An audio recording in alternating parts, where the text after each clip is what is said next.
चलिए हम लोग आज देखते हैं ऋग वैदिक काल की प्रमुख नदियां। जैसा कि हम कल आप लोगों को पिछले वीडियो में बताए थे, पूरे वैदिक काल में 31 नदियों का वर्णन है। पूरे वैदिक काल में 31 नदियों का वर्णन है, जिसमें 25 किसमें था? 25 ऋग्वेद में, 25 ऋग्वैदिक काल में।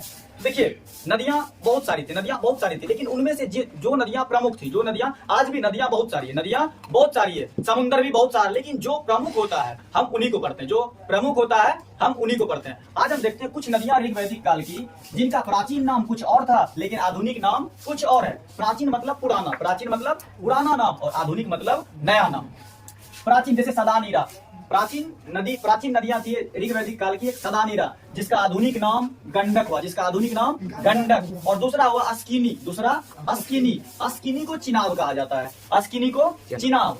और देखिए सदानीरा, अस्किनी, और दूसरा है दृशद्वती जिसे कहा जाता है घग्गर। ये सब क्या है? नया नाम है, ये सब नया नाम है। इसकी प्राचीन नाम, पुराना नाम क्या था? पहला सदानीरा का आधुनिक नाम गंडक। दूसरी नदी ऋग्वैदिक काल की प्रमुख अस्किनी का नाम रखा गया चिनाब, और दूसरा है दृशद्वती जिसको हम घग्गर बोलते हैं, ये तीसरा है विपाशा। कौन? विपाशा बसु नहीं, ये विपाशा एक नदी है जो अभी जिसका नाम है क्या? व्यास नदी। अभी इस विपाशा नदी का नाम क्या है? व्यास नदी। और उसके बाद है परुष्णी नदी का आधुनिक नाम रावी नदी। वितस्तता का आधुनिक नाम झेलम। और एक आता है कुभा को काबुल कहा जाता है, और एक आता है क्रुमु का दूसरा नाम है कुर्रम। और उसके बाद गोमती नदी का आधुनिक नाम गोमल। और एक आता है सुतुद्री का नया नाम, आधुनिक नाम सतलज। ये सभी नदियां ऋग्वैदिक काल की थी। हम जब उत्तर वैदिक काल में जाएंगे तब हम उत्तर वैदिक काल की नदियां भी पढ़ेंगे। देखिए नदियां बहुत सारी हैं, आज भी बहुत सारी नदियां, पहले भी नदियां थी, लेकिन इतिहास में सभी का नाम आता है। इतिहास किसे कहते हैं? अतीत के अध्ययन को इतिहास कहते हैं ना। लेकिन क्या इतिहास में सब चीज का अतीत? कल हम खाना खाए तो इतिहास में आएगा? कल हम कहीं गए थे इतिहास में आएगा? नहीं आएगा। आप मान लीजिए आप कल कोई काम किए, इस उम्र में काम नहीं, आप लोग कांड नहीं किए होंगे। कल मान लीजिए कोई कांड किए या कोई काम किए, तो आज वो इतिहास बन जाएगा? नहीं ना बन जाएगा। लेकिन कोई खास आदमी, मान लीजिए कोई खास आदमी जैसे मोदी, ये अगर कोई खास काम कर रहा है तो वो इतिहास हो जाएगा। और हम और आप, इतिहास किसे कहा जाता है? अतीत के अध्ययन को इतिहास कहा जाता है। ये बच्चों वाली बात है, लेकिन तथ्यों एवं प्रमाणों के आधार पर इतिहासकारों द्वारा बीती हुई घटना को उजागर करना ही इतिहास कहलाता है। किन्हीं को दिक्कत? जब भी पूछा जाएगा इतिहास किसे कहते हैं, तथ्यों एवं प्रमाणों के आधार पर बीती हुई घटनाओं को उजागर करने की क्रिया को इतिहास कहा जाता है। किसी को दिक्कत नहीं ना? समझ गए ना? हमने आपको बताया था, कल बताया था आपको, हम पिछले वीडियो में हमने बताया था कि प्रत्येक वेद के 4 भाग होते हैं। कौन? पहला संगीता, दूसरा ब्राह्मण ग्रंथ, तीसरा देखिए पहला संगीता, दूसरा ब्राह्मण ग्रंथ, तीसरा आरण्यक, और चौथा उपनिषद। हमने और कुछ बताया था। वेद कितने होते हैं? 4। वेद कितने होते हैं? शास्त्र कितने होते हैं? 6। पुराण कितने होते हैं? 18। पुराण कितने? 18। और उपनिषद 108।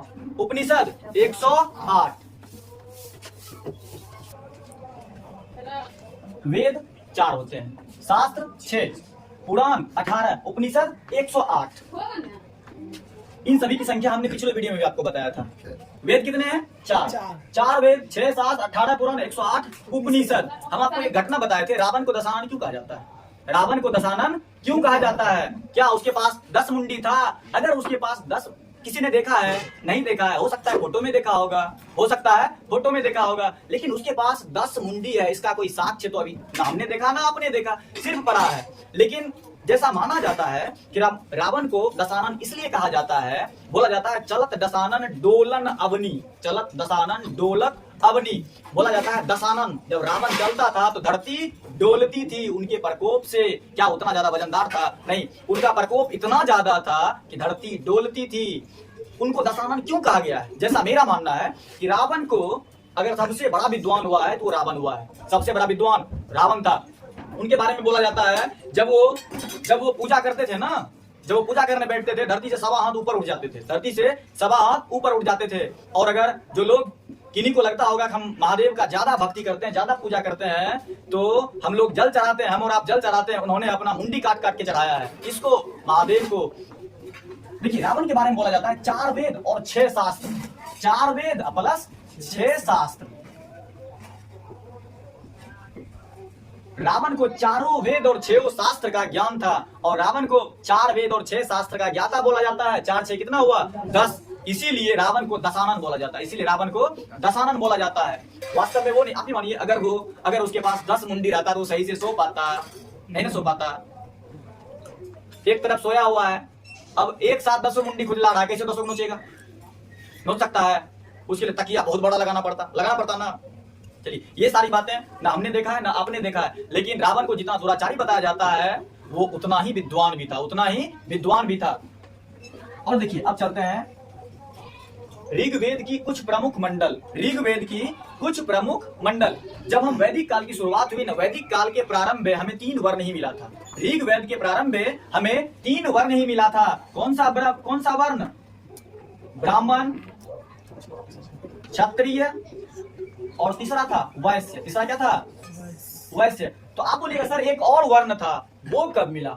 वैदिक काल कब से शुरू हुआ? 1500 बीसी से लेके 600 बीसी तक चला, जिसमें कि वैदिक काल के प्रारंभ में 3 वर्ण था। कौन? ब्राह्मण, क्षत्रिय, वैश्य। और ऋग्वेद में पहली बार शूद्र वर्ण का वर्णन मिला है। किसमें मिला? ऋग्वेद में। किसमें मिला? ऋग्वेद में। ऋग्वेद में टोटल कितने मंडल? आप लोग अच्छे तरीके से देख लीजिए, एक भी क्वेश्चन आप लोग का नहीं छूटेगा। आप सिर्फ अच्छे तरीके से पूरा क्लास देखते रहिए। जब भी आपसे क्वेश्चन पूछा जाएगा शूद्र का वर्णन सबसे पहले कहां हुआ? ऋग्वेद में। सबसे पहले ऋग्वेद में। और क्या अब अगर पूछा जाएगा सबसे पहले कौन कौन वर्ण है? 3 वर्ण है। सबसे पहले 3 वर्ण, और इस वर्ण को बाद में लाया गया। टोटल कितने वर्ण होते हैं? 4 वर्ण। तो ऋग्वेद में कितने मंडल? 10 मंडल। कितने सूक्त? 1028 सूक्त, मतलब 1028 सूक्त। और कितनी ऋचाएं? 10,552 ऋचाएं। 10,552 ऋचाएं। किन्हीं को कोई दिक्कत नहीं ना? किन्हीं को कोई दिक्कत? 10 मंडल, 1028 सूक्त, 10,552 ऋचाएं। किन्हीं को कोई दिक्कत नहीं ना?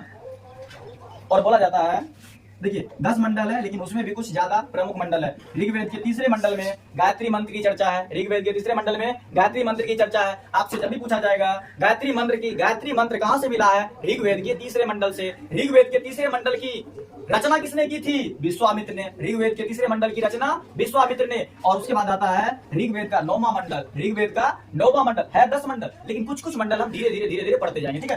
ऋग्वेद के 9वें मंडल में 114 सूक्त है। 114 सूक्त है। और ये ऋग्वेद का 9वां मंडल किसको समर्पित है? सोम देवता को। किसको समर्पित है? सोम देवता को। अभी हम थोड़ा देर पहले रावण का जिक्र किए थे। तो उस पे मैं छोटा सा एक घटना बताता हूँ, छोटा सा अपना विचार बताता हूँ। रावण बलशाली है, रावण हर चीज में। जब रावण की मृत्यु हो गई तो जब रावण को बाण लगा तो रावण ने राम से पूछा कि राम तुमसे कुछ प्रश्न करना है, मरते मरते मैं तुमसे कुछ पूछना चाहता हूँ। राम ने बोला पूछिए। तो और हाँ देखिए, राम रावण से युद्ध लड़े जरूर, लेकिन रावण को बाण लगने के बाद राम भी जानते थे कि रावण से ज्यादा बड़ा विद्वान इस धरती पर कोई नहीं है। रावण से ज्यादा बड़ा विद्वान इस धरती पर कोई नहीं है। उन्होंने अपने भाई लक्ष्मण को भेजा उनसे ज्ञान लेने के लिए। बाण लगने के बाद देखिए, पहले आज भी लड़ाई होती थी और लड़ाई उस समय भी होता था। तो राम ने लक्ष्मण को बोला कि जाओ उनके पास कुछ ज्ञान मिल जाएगा। तो लक्ष्मण उनके सिर के पास खड़ा हो गया था। तो प्रभु राम उनको डांटते हैं, बोलते हैं कि तुम किन्हीं के सर पे चढ़ के ज्ञान लोगे, पैर के पास आओ। तो लक्ष्मण उनके चरणों के पास आते हैं ज्ञान लेने के लिए। उसी वक्त रावण पूछते हैं, रावण किससे पूछा? राम से, कि राम एक सवाल है तुमसे। बोला पूछिए महाराज। तो रावण ने कहा कि तुमने हमें किस आधार पे मार दिया? तुम्हारी क्या औकात? रावण बोला राम से, राम तुम्हारी क्या औकात? तुमसे ज्यादा धनी, तुम्हारे अयोध्या में सोने का सिंहासन भी नहीं होगा और हमारी पूरी लंका सोने की। देखिए कितना बड़ा तथ्य इस जगह। रावण ने बोला तुम्हारे घर में, तुम्हारे अयोध्या में, अयोध्या के राजा थे ना दशरथ के पुत्र थे ना राम, तुम्हारे अयोध्या में एक सोने की सिंहासन भी नहीं होगी, लेकिन हमारा पूरा लंका सोने की थी। तुमसे ज्यादा औकात हमारा, और तुमसे ज्यादा अगर बात तपस्या की करते हो तुमसे ज्यादा तपस्वी हम है, तुमसे ज्यादा तपस्वी हम है। और बात रहा युद्ध का, तुमसे ज्यादा युद्ध हम लड़े, तुमसे ज्यादा बलशाली मैं हूं, फिर भी राम तुम बताओ तुमने मुझे मार कैसे दिया। और बात रही उम्र की, उम्र तो मेरा उतना, उम्र में मैं तुम्हें पिता के दाखिल हूं, फिर भी तुम मुझे कैसे मारा, तुम जीत गए मैं क्यों, मैं कैसे हार गया। तो प्रभु श्री राम जवाब नहीं दे पाते हैं, प्रभु राम जवाब नहीं दे पाते हैं। तब रावण ने बोला कि राम हर कुछ मेरे साथ था, तुमसे ज्यादा बलशाली, तुमसे ज्यादा धन दौलत, तुमसे ज्यादा उम्र, तुमसे ज्यादा तपस्वी, यहाँ तक कि तुम किसी भगवान की पूजा करते होगे। हमारे घर में सरस्वती लक्ष्मी गाय को पानी देती है, धान कुटती है हमारे घर में लक्ष्मी, तो तुम हमको किस हैसियत से मार दिए, तो बताओ। तो रावण ने, राम नहीं बता पाया, तो रावण ने कहा कि हर कुछ में तुम हमसे कम हो, पहली औकात में कम, हमारी पूरी लंका सोने की और तुम्हारा सिंहासन भी सोने का नहीं, और उम्र में हम तुम्हारे पिता के दाखिल, और बात करते हो पावर की ना, बात करते हो शक्ति की, तो तुमसे ज्यादा बड़ा योद्धा मैं हूं, हमसे बड़ा योद्धा कोई है ही नहीं, और हमसे बड़ा विद्वान आज तक धरती पर कोई है ही नहीं, तो फिर तुम कैसे जीत गए और मैं कैसे हार गया। तो रावण ने बोला राम इसमें एक अंतर था कि तुम्हारा भाई तेरे साथ था और मेरा भाई मेरे साथ नहीं था। और रावण ने कहा बताओ राम, अगर तेरा भाई तेरे साथ नहीं मेरे साथ रहता तो क्या तुम युद्ध जीत पाते। तो प्रभु श्री राम ने जवाब नहीं दे पाया, और तब तक रावण की मृत्यु हो जाती है। समझ गए। इसीलिए जब देखिए रास्ते में बहुत कंकर मिलेंगे आपको, रास्ते में बहुत कंकर मिलेंगे आपको, लेकिन वो कंकर आपका कदम नहीं रोकेगा, लेकिन वही एक कंकर आपके पैर में घुस जाएगा तो आपका रास्ता रोकेगा। इसीलिए दुख तकलीफ अपने देते हैं, दुख तकलीफ अपने देते हैं, वरना गैरों को क्या पता हमारी कमियां क्या है। समझे। चलते हैं हम आगे। देखिए रावण को दशानन क्यों बोला जाता था, आप समझ गए ना अच्छी तरीके से। 4 वेद होते हैं, 6 शास्त्र, 18 पुराण, 108 उपनिषद। तीसरे मंडल में गायत्री मंत्र की चर्चा कहाँ है, गायत्री मंत्र कहाँ से मिला, तीसरे मंडल से, जिसकी रचना किसने किया, विश्वामित्र ने किया। और 9वें मंडल में कितने सूक्त, 114 सूक्त, 114 सूक्त किनको समर्पित, सोम देवता को समर्पित। और 10वें मंडल, सीधी बात, ऋग्वेद में कितने मंडल, 10 मंडल, कितने सूक्त, 1028 सूक्त, और कितनी ऋचाएं, 10,552 ऋचाएं, 10,552 ऋचाएं। किन्हीं को कोई दिक्कत, सबको समझ में आ रहा है, आ रहा है ना। आप लोग अच्छी तरीके से समझते रहिए, बस क्लास को देखते रहिए, एक भी डाउट नहीं बचेगा, एक भी। और आपको ये सोच के नहीं आप क्लास देखना है कि हम पढ़ाई कर रहे हैं, आपको देखना है जैसे कोई फिल्म देखते हैं ना, आप अगर 2 घंटे का फिल्म देखे हैं ना, तो आपको 2 घंटे में 1 सेकंड भी नहीं छोड़िएगा, आप हर कुछ आपको याद रहेगा। लेकिन जिस समय आप सोच लीजिएगा हम पढ़ रहे हैं, तो उस समय आपके दिमाग से हर कुछ निकलने लगता है, उस समय आपके दिमाग से हर कुछ निकलने लगता है। इसीलिए पढ़ाई करना है, हर कुछ करना। अभी दुनिया में इंसानियत की बहुत ज्यादा जरूरत है। आप मन लगा के पढ़िए, अगर आगे आपको राज करना है, अगर आगे आपका भविष्य ठीक करना है, आज आपको सर झुका के पढ़ना पड़ेगा। अगर आप अभी सर झुका के नहीं पढ़ सकते हैं तो आगे आपका सब दिन सर झुका हुआ रहेगा, कोई नहीं पहचानेगा। हम एक छोटी सी घटना महाभारत पे बताते हैं, एक छोटी सी घटना हमारे महाभारत पे बताते हैं, समझे। अब तो थोड़ा ध्यान से सुनिएगा। बात है इंसानियत की, बात किसकी, इंसानियत की। पहले इसको मिटा लेते हैं। चलिए अब देखते हैं अलग अलग उत्तर वैदिक काल में। उत्तर वैदिक काल का हम एक चीज समझ लेते हैं, अभी हम उत्तर वैदिक काल में गए नहीं है, सिर्फ हम एक थोड़ा सा हम आगे के लिए एक उत्तर वैदिक काल बता देते हैं। जैसे उत्तर वैदिक काल में विभिन्न दिशाओं में, अलग अलग दिशाओं में, जैसे राजा को इंग्लिश में किंग बोलते हैं ना, राजा को इंग्लिश में किंग बोलते हैं, उसी तरह से उस समय राजा को अलग अलग दिशा में अलग अलग नाम से पुकारा। जैसे पूरब में राजा को सम्राट कहा जाता था, पूरब में राजा को सम्राट कहा जाता था। पश्चिम में स्वराट, पश्चिम में स्वराट, उत्तर में विराट, उत्तर में विराट। देखिए पूरब में सम्राट, पश्चिम में स्वराट, उत्तर में विराट, और दक्षिण में भोज, दक्षिण में भोज। हम सुने हैं कहाँ राजा भोज और कहाँ गंगू तेली। दक्षिण में भोज और मध्य में राजा, मध्य में राजा। और राजा शब्द की उत्पत्ति एतेरे ब्राह्मण ग्रंथ में सबसे पहले मिला है, समझ रहे हैं। इसका जिक्र हम आगे करेंगे। अभी हम थोड़ा सा एक छोटा सा एक घटना आप लोग को सुनाते हैं, एक छोटा सा एक घटना सुनाते हैं। बात हम इंसानियत पे बोले थे ना। महाभारत में जब युद्ध हो रहा था, महाभारत में जब युद्ध हो रहा था और कर्ण, महाभारत में जब युद्ध हो रहा था, कर्ण के रथ का चक्का जब धंसने लगा जमीन में, तो कृष्ण भगवान उसको देख के मुस्कुरा रहे थे। कृष्ण भगवान उसको देख के मुस्कुरा रहे थे।